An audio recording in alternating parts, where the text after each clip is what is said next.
같이 목도하심으로 하나님 앞에 예배드리겠습니다.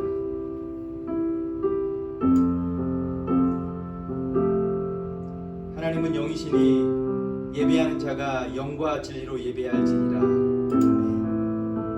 오늘도 살아계셔서 역사하시는 전능하신 하나님 감사합니다. 저희들의 삶을 늘 지켜주시고 함께하시고 우리의 삶 가운데 주님이 우리를 온전히 인도하심을 알 수 있도록 하시니 너무도 감사합니다. 오늘도 그 은혜를 가지고 오늘도 그 인도하심 따라 주님을 예배하기 원합니다. 우리의 예배를 기쁘게 받아 주옵소서. 우리의 연약한 부족한 것 모두 다 주님 앞에 내어 맡기고 주께서 우리의 힘 되어 주시고 주께서 이 예배를 또한 온전히 주장하여 주옵소서. 온전히 이 예배를 맡깁니다. 예수님 거룩하신 이름으로 기도드리옵나이다. 아멘. 전능하사 천지를 만드신 하나님 아버지를 내가 믿사오며 그 외아들 우리 주 예수 그리스도를 믿사오니 이는 성령으로 잉태하사 동정녀 마리아에게 나시고 본디오 빌라도에게 고난을 받으사 십자가에 못 박혀 죽으시고 장사한 지 사흘 만에 죽은 자 가운데서 다시 살아나시며 하늘에 오르사 전능하신 하나님 우편에 저로서 산자와 죽은 자를 심판하러 오시리라. 성령을 믿사오며 거룩한 공예와 성도가 서로 교통하는 것과 죄를 사하여 주시는 것과 몸이 다시 사는 것과 영원히 사는 것을 믿사옵나이다. 아멘.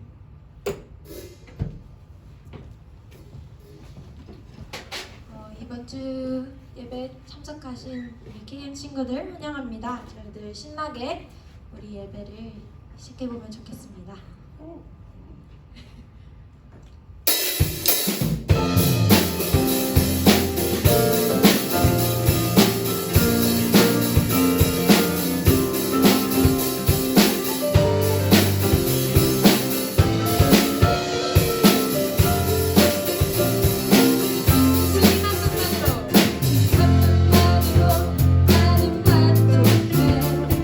모든 것 다시 주님 찬양해.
섬김이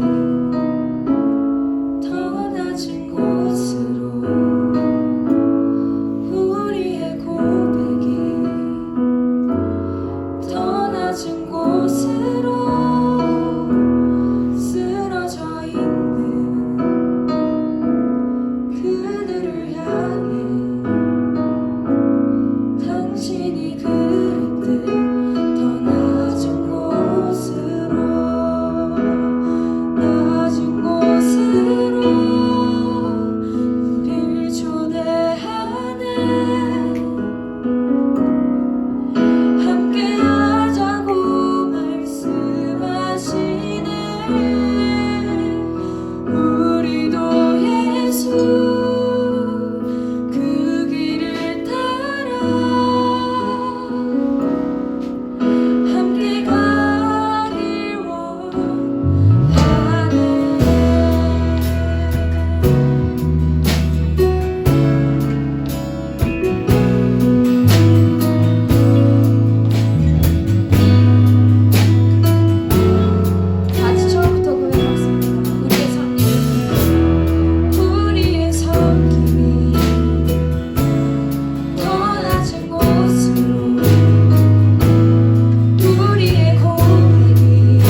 고백합니다. 저희들의 삶이 바빠지고 힘들어질 때 저희들은 어떻게든 저희들의 힘으로 계획을 세우려고 하고 저희들의 길을 저희들이 찾으려 하고 저희들이 생각이 옳다고 하고 언제나 저희들이 나타나는 삶을 살아갑니다.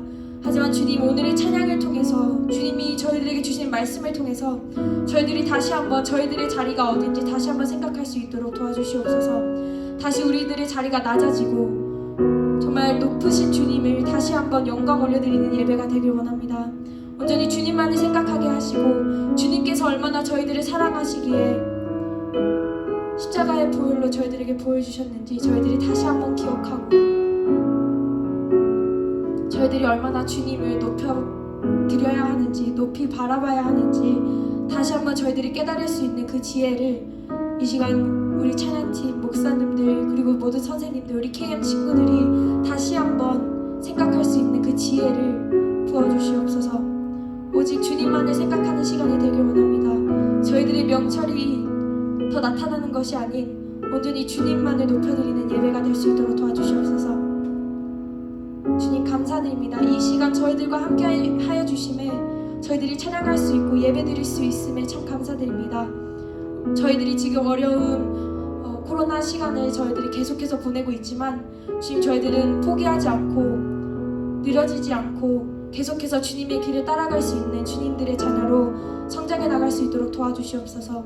주님 사랑합니다. 예수님의 이름으로 기도드렸습니다. 아멘.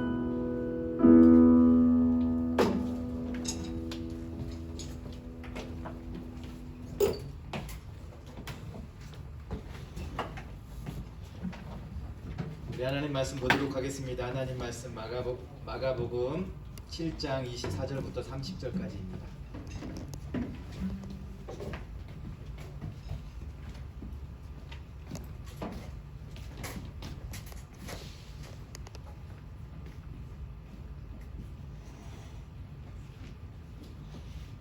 마가복음 7장 24절부터 30절까지입니다. 네, 같은 목소리로 한번 말씀을 읽도록 하겠습니다. 예수께서 일어나사 거기를 떠나 두로 지방으로 가서 한 집에 들어가 아무도 모르게 하시려 하나 숨길 수 없더라. 이에 더러운 귀신 들린 어린 딸을 둔 한 여자가 예수의 소문을 듣고 곧 와서 그 발 아래에 엎드리니 그 여자는 헬라인이요 수로보니게 족속이라. 자기 딸에게서 귀신 쫓아내 주기를 간구하거늘 예수께서 이르시되 자녀로 먼저 배불리 먹게 할지니 자녀의 떡을 취하여 개들에게 던짐이 마땅치 아니하니라. 여자가 대답하여 이르되 주여 올소이다마는 상 아래 개들도 아이들이 먹던 부스러기를 먹나이다. 예수께서 이르시되 이 말을 하였으니 돌아가라. 귀신이 내 딸에게서 나갔느니라 하시매 여자가 집에 돌아가 본즉 아이가 침상에 누웠고 귀신이 나갔더라. 아멘.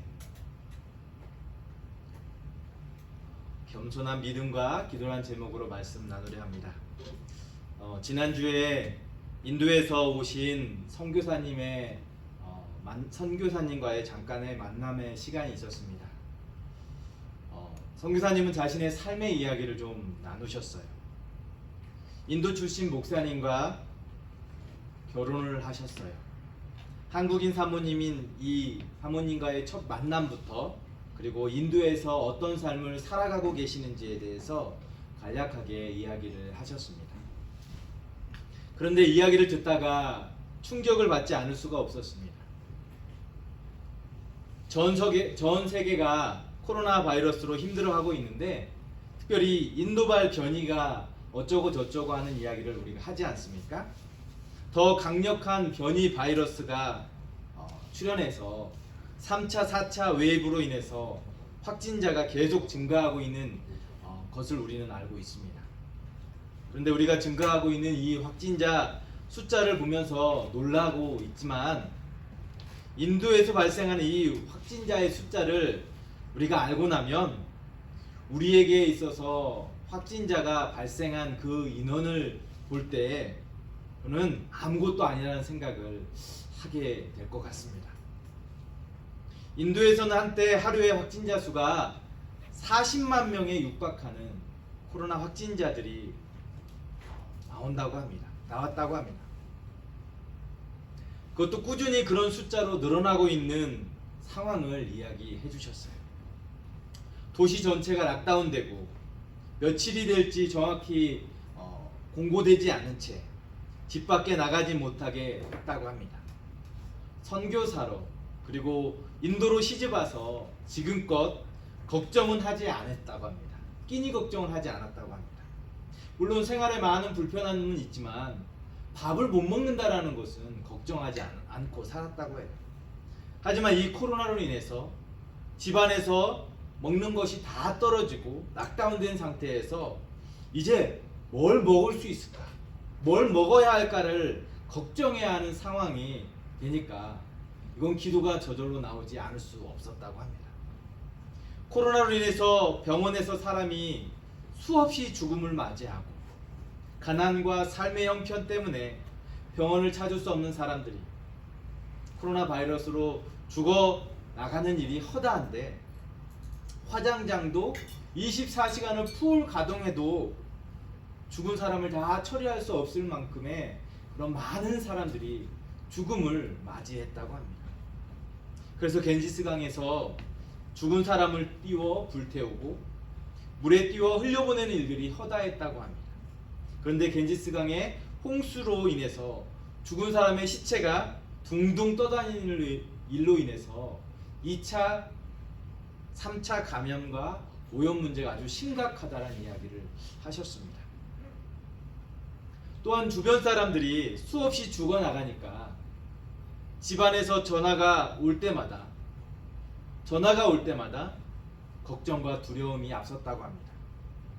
오늘 또 누가, 우리의 이웃 누가, 오늘 또 우리의 성도 누가 코로나로 인해서 죽음을 맞이했는가, 이런 걱정 때문에 덜컥 겁이 나고 놀랍다라는 것을 이야기했습니다.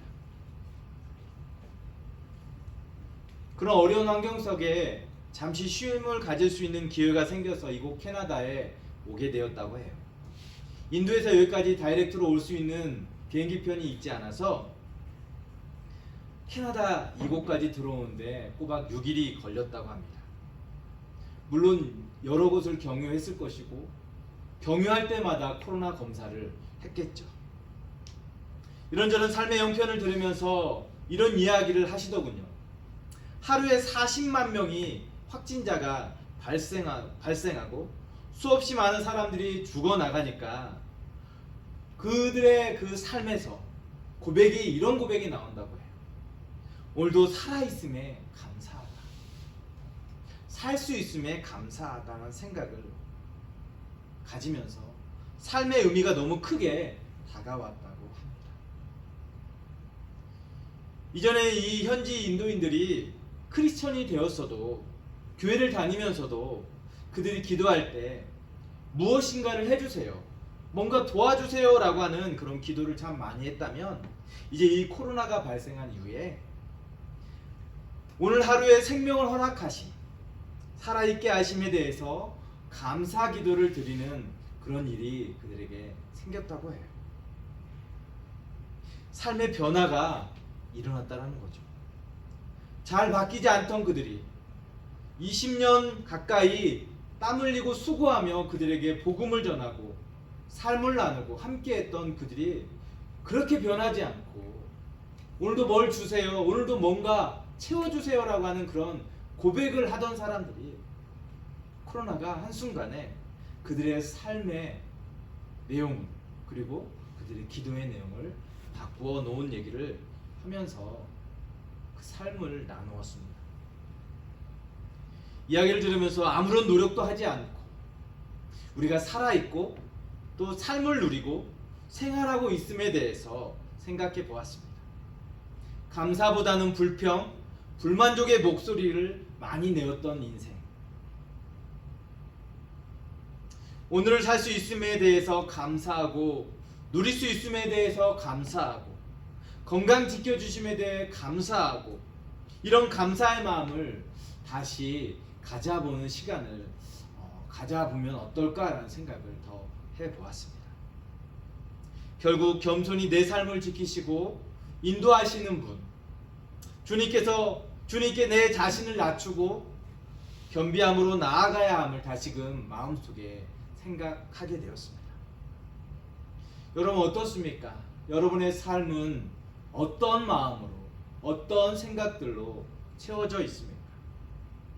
어떤 삶을 지금 살아가고 있습니까?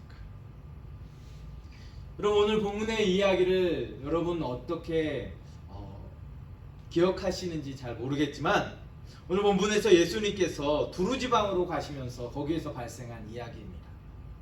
이스라엘 북쪽에 위치한 지중해 연안에 항구 도시 중에 두로와 시돈이라는 그런 지역이 있어요. 이 두 지역 모두가 무역이 성행하는 곳이어서 상당히 부를 누리는 부자 나라입니다. 부자 도시입니다. 그것은 자부심이 대단한 그런 나라예요. 가나안 도시들 중에 특별히 역사적으로 자부심을 갖고 있는 곳이에요. 이런 두로가 어떻게 부유한 도시가 되었는지를 하나 이야기를 하자면 이 두로는 싼값에 갈릴리의 그 농산물을 사들이고 판매해서 많은 이익을 남겨 부유하게 되었다고 합니다. 역사적으로 보면 이 두로 지역은 다윗 시대의 두로 지역은 이스라엘과 우호적인 관계에 놓여 있었다고 해요.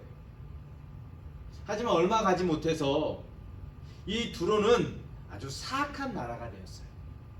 두로의 왕은 자신이 신이라고 이야기하면서 특별히 예루살렘이 주전 586년에 멸망할 때 이 두로 땅은 그 모습을 보면서 기뻐할 정도로 아주 사악한 모습이 되었어요.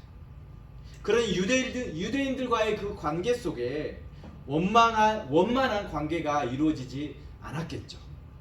그래서인지 두로가 경제적으로 예속된 이 갈릴리 사람들은 두로 사람들을 바라보면서 그들을 향해서 개라고 이야기할 만큼 경멸의 시각으로 그들을 바라봅니다. 그런 두로 지방으로 예수님께서 그동안 계시던 곳에서 떠나서 이 두로라는 지역에 들어가시게 됩니다. 들어가시게 된 목적은 뭐냐? 사람들을 좀 피하고 조용하게 이제 이 사역을 좀 하고 싶으셨던 것 같아요. 24절 말씀을 보니까 아무도 모르게 하시려고 했다라고 했습니다. 하지만 숨길 수 없었다라고 이야기하죠. 사람들이 예수님께서 도착하셨다는 이 소식 듣고 그가 하신 일, 그가 이적을 그리고 능력을 행하시는 그 모습을 보기 원해서 모여오는 것이죠. 때마침 한 여자가 그의 사랑하는 딸이 더러운 귀신 들려 괴로운 삶을 살고 있었어요. 얼마만큼 심각한 귀신 들렸는지를 우리는 성경을 통해서 확인할 수는 없지만 짐작해 보건대 아주 심각했을 것 같습니다. 사는 것보다 죽는 것이 나을 만큼 괴롭고 슬프고 힘겨운 생활의 연속이었을 것 같아요.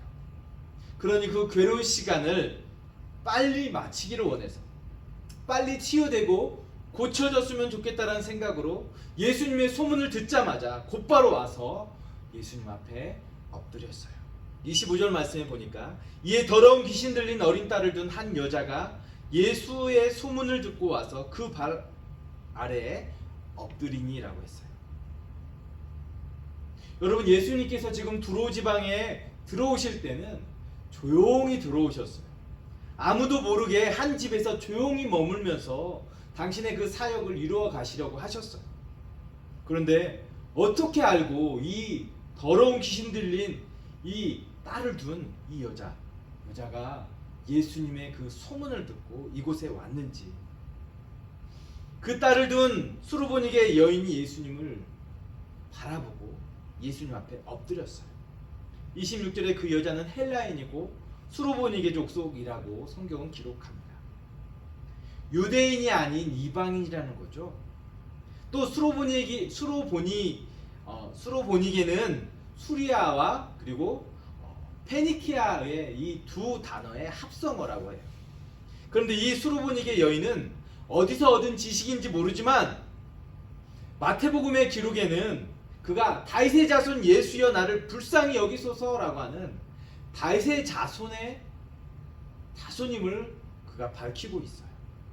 그리고 그 주님 앞에 불쌍히 여겨달라고 이야기합니다. 예수님이 다윗의 자손으로 메시아 되심을 고백하고 부르짖으며 나았다라는 거죠.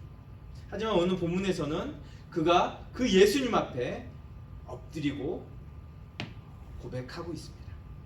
이방인 여자로서 이 정도로 말할 수 있는 것은 아마 이방 세계에 예수님에 대한 이야기가 쭉 퍼졌을 거예요. 소문으로 널리 알려졌을 것입니다. 그리고 이런 고백은 다윗의 혈통에 구주로 오실 것이라는 이 하나님의 구원 역사를 알고 고백하는 내용일 것이에요. 그렇기 때문에 예수님의 이 여인의 이 고백을 통해서 감동을 받기에 충분했을 것입니다.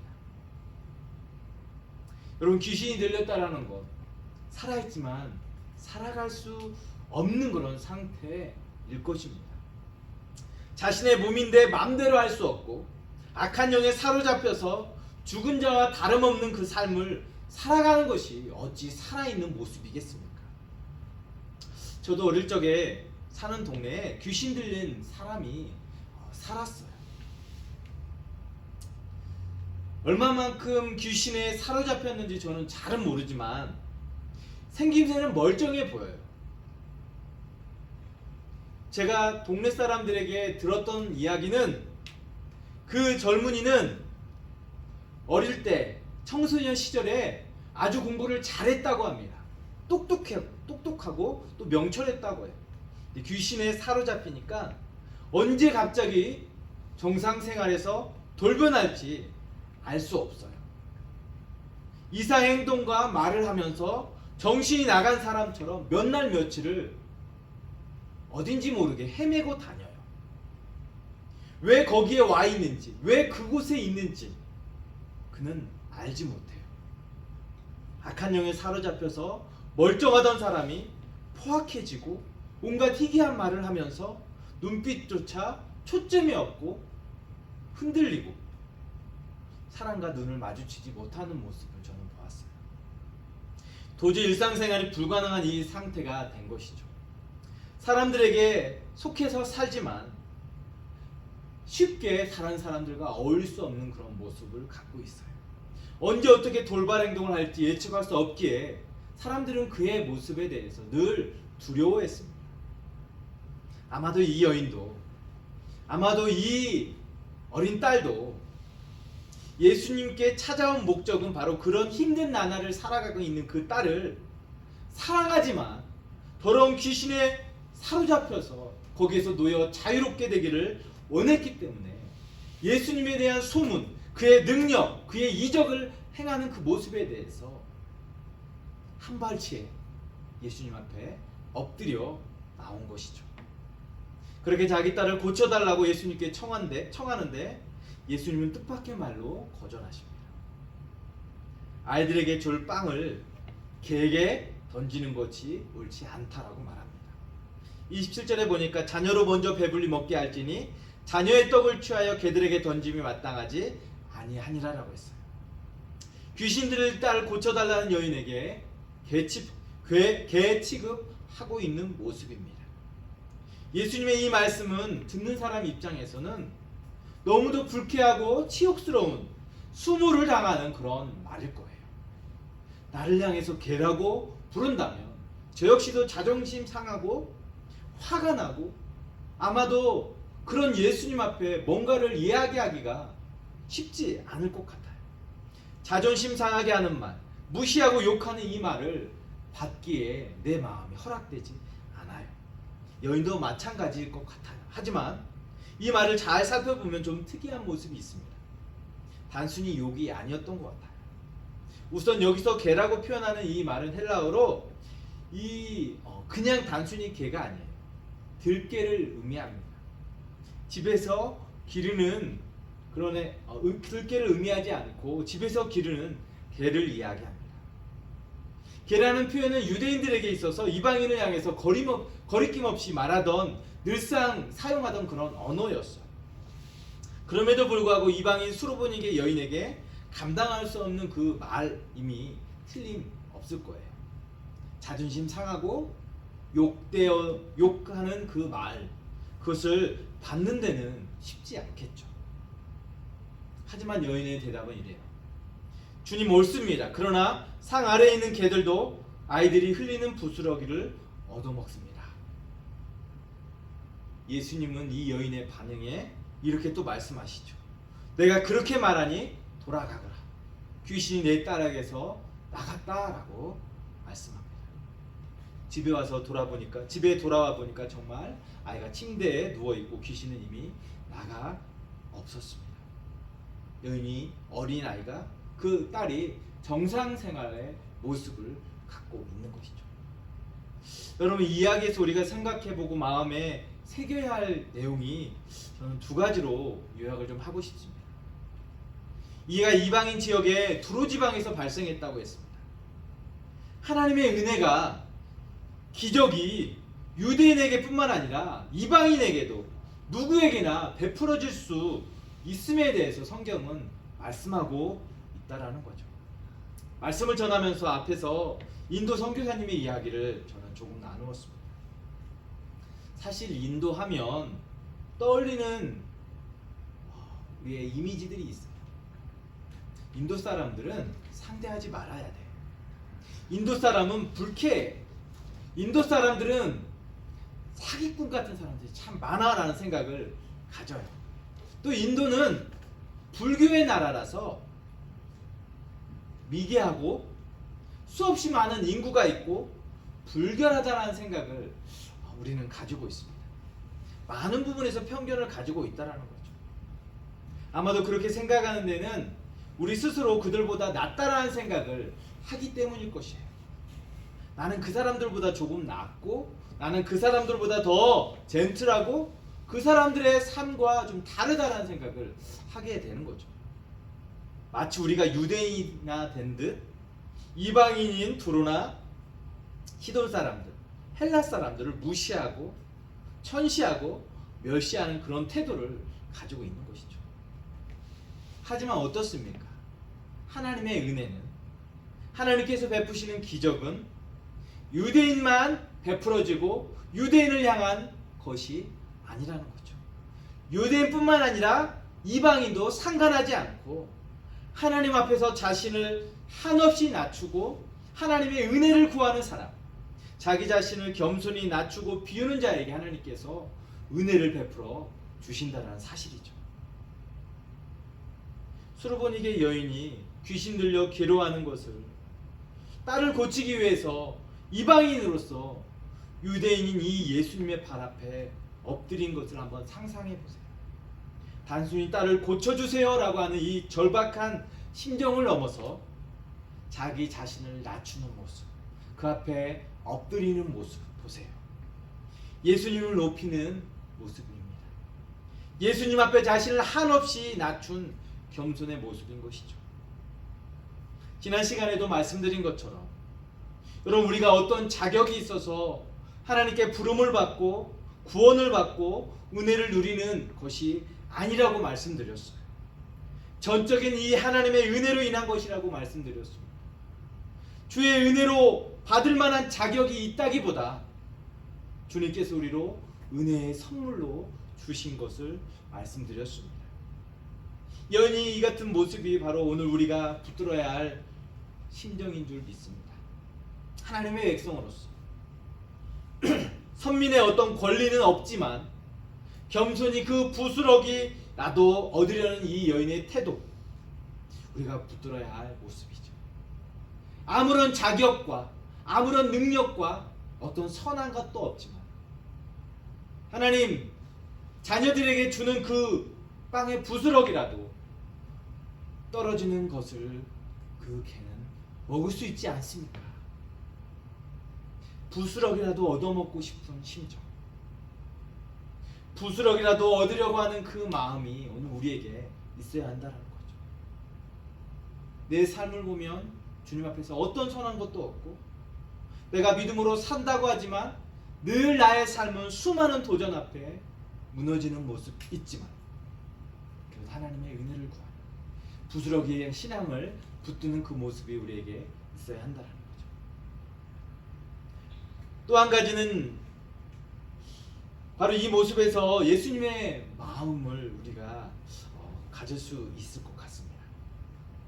누군가를 사랑해서 자신을 낮추고 섬기는 이 행동이 바로 예수님을 닮은 모습이에요. 예수님께서는 섬기러 이 땅에 오셨다고 하셨습니다. 자신을 낮추려고 이 땅에 오셨다고 하셨어요. 마가복음 10장 45절에 인자에 온 것은 섬김을 받으려 함이 아니요 오히려 섬기러 왔다라고 했습니다. 많은 사람을 위해서 자기 목숨을 대속물로 주러 오셨다고 하셨어요. 여인의 모습 속에서 예수님의 모습을 발견하고 우리도 겸손한 마음과 믿음으로 온전히 주님을 붙드는 그런 신앙이 되어져야 할 줄 믿습니다. 여인이 예수님께 간구했습니다. 여인의 간구하는 모습 한번 생각해 보세요. 인간 편에서 간절한 기도를 하면서 나아가는 모습.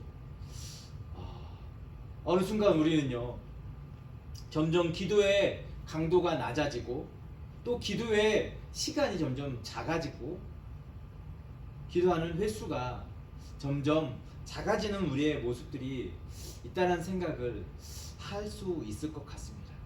저 역시도 마찬가지예요. 예전에 내가 하나님 앞에 기도했던 시간, 하지만 요즘 내가 하나님 앞에 기도하는 시간, 하나님 앞에 드리는 기도의 내용들 많이 달라진 것 같아요. 어떤 때는 의무감으로 기도하는 내 자신을 볼 때도 있습니다. 기도하지만 주문 외우듯 하는 것이 아니에요. 예배 중에 하나의 어떤 구성으로 기도가 있는 것이 아니에요. 기도를 통해서 나의 민족과 나의 만족과 유익을 위해서 우리가 기도하던 그런 시간들이 있을 거예요. 하지만 그러한 기도에서 우리의 문제가 있습니다. 여러분, 기도는요, 영적인 호흡이고 생존의 수단이 되어져야 할 줄 믿습니다. 주문처럼 기도를 드리는 것, 예배 행위의 하나의 일종의 어떤 부분으로 생각하고 의무감으로 마지못해서 하는 그런 기도의 내용이 아니라 이 기도가 나를 살리는 영적인 호흡이고 생존의 수단이 되어져야 할 것이죠. 어떤 문제를 만났을 때 하나님께 기도할 수 있는 것은 하나님의 자녀의 특권이잖아요. 성경은 부르짖으라 내가 내게 응답하겠다라고 말씀하셨습니다. 두드리라 그러면 열릴 것이다 라고 말씀하셨습니다. 더러운 귀신 들려 괴로움이 큰 이 여인이 유일한 희망은요, 예수님 앞에 고쳐달라고 기도하는 것, 외치는 것, 간구하는 것이었어요. 그것이 유일한 소망입니다. 그 소망을 예수님 발 앞에 엎드려 간구함으로 인해서 그 문제가 해결되어지고 딸에게서 귀신이 떠나가고 생명을 얻게 된 줄 믿습니다. 그렇습니다. 우리에게 유일한 소망, 우리의 삶의 수많은 문제들을 푸는 열쇠는, 해결책은 바로 주님께 기도하는 것입니다. 여러분, 기도할 때 역사가 일어날 줄 믿습니다. 기도한 주님께서 일하시는 줄 믿습니다. 그리고 그 기도가 나의 만족을 위해서 구하고 나의 유익을 위해서 구하던 기도였다면 이제는 나의 문제에서 나라와 민족으로 그리고 열방을 향해서 입을 여는, 그래서 주님의 나라를 구하고 주님의 뜻이 이 땅 가운데 이루어지기를 간구하면서 하나님의 은혜의 역사들을 우리가 구할 수 있었으면 좋겠어요. 오늘 우리는 이 두 가지를 좀 마음에 좀 품었으면 좋겠습니다. 주님 앞에서 겸손히 자기 자신을 낮추고 주님을 높이는 모습, 우리의 문제를 주님 앞에 맡기고 기도가 우리의 영적인 호흡이고 또 우리의 생존 수단이라는 것을 기억하면서 여러분 모든 삶의 문제들을 주님 앞에 기도하면서 간구하는 그런 삶이 되어졌으면 좋겠어요. 우리에게 여러 가지 문제들이 있잖아요. 건강의 문제들, 안전의 문제들이 있잖아요. 학업 가운데 지혜를 구하는 부분들이 있잖아요.